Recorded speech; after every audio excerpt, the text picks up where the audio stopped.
Hello friends, সবাই কেমন আছো? আশা করি ভালো আছো, আর আমিও কিন্তু খুব ভালো আছি। তো এখন থেকে তোমরা কিন্তু জয়পুরের ব্লগ ভিডিও দেখতে পারবে, কারণ আমি আমার হাজব্যান্ডের সাথে জয়পুরে চলে এসেছি।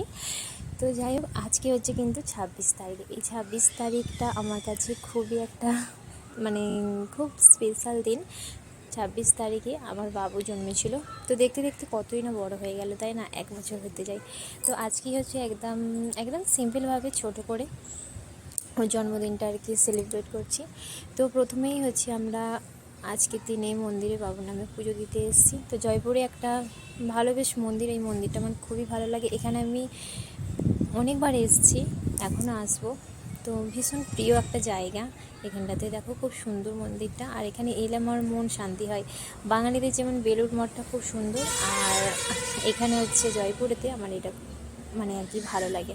তো তারপর দেখো এখানে ভোগ দেওয়া হচ্ছিলো, খিচুড়ি ভোগ। এটাও খুব সুন্দর। এটা যখন তখন গেলে তেমন পাওয়া যায় না, ভাগ্য ভালো থাকলে ভোগ পাওয়া যায়। তো এটা আমরা খেলাম। আর তারপর আমার বোনও কিন্তু আমার জয়পুরে এসেছে। তো তারপর দেখো মন্দিরে মহামন্ত্র পাঠ। এমনি তো আমরা সত্যি কথা বলতে কি সংসারের চাপে করাই হয় না। তো এখানে মহামন্ত্র পাঠ হচ্ছিল, আর আমার হাজব্যান্ড আমাকে এর ভিতরে দিয়ে দিল। এখানে মহামন্ত্র পাঠটা করলাম। এই টাইমটা এইটাও পাঠ হয়ে গেল, কারণ এমনিতে তো টাইমই পাই না। তো তারপর একটু মন্দির এদিক ওদিক ঘুরে ঘাড়ে একটু ফটো তুলে তারপর আমরা বাড়ির দিকে রওনা হলাম। আর হ্যাঁ, বাড়িতে আর এই যে আমার পিচ্ছি বোন সবসময় খালি এরকম করে।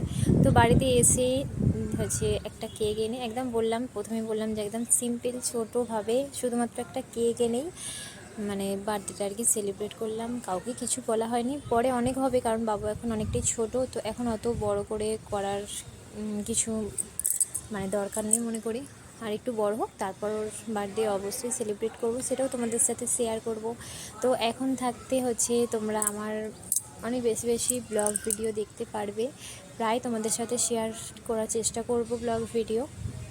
আর বাবু খুব কান্না করছিল তখন কেকটা কাটার সময়, আসলে ওর খুব ঘুম পেয়ে গিয়েছিল। তো তারপর খাওয়া দাওয়া করে শুয়ে পড়লাম। আর হ্যাঁ, আজকে ব্লগটা কেমন লাগলো জানিও, ভালো লাগলে একটা লাইক করে দিও। আর যারা